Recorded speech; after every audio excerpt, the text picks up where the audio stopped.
اسلام جتنا پھیلا ہے اس کے اندر بنیادی جو کردار ہے وہ قوت سماعت کا ہے، بنیادی کردار،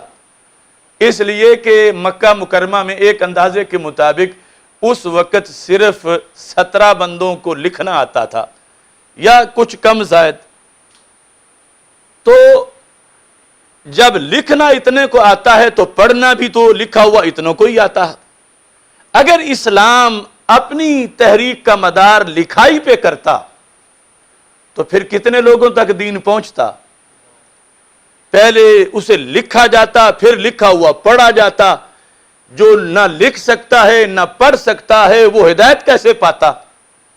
تو اسلام نے مدار رکھا سننے سنانے پر، سننے سنانے پر، اور یہ فاسٹ طریقہ ہے تبلیغ کا، یعنی ایک بات دوسرے تک لکھ کے پہنچانی ہو تو اس میں احتیاج ہے کہ لکھنے والے کی صلاحیت کہ لکھ سکے، پھر روشنائی ہو، قلم ہو،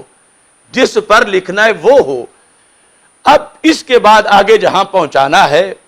پہنچانے والا ہو، پھر اگلا پڑھنے والا ہو یا اس کو پڑھ کے پھر کوئی سنانے والا ہو، تو یہ بڑا لمبا پروسیس ہے۔ لیکن سننے والا فوراً زبان سے نکلا ہے کانوں تک پہنچا ہے، اس نے سمجھ لیا ہے عربی زبان میں بولا جا رہا ہے، عربی زبان میں سنا جا رہا ہے۔ تو اس بنیاد پر اگرچہ کتابت پر بھی انحصار رکھا گیا، مگر وہ ثانوی شکل میں جا کر بہت بعد میں سب سے پہلے یہ دین برحق جس ذریعے سے پہنچا وہ ذریعہ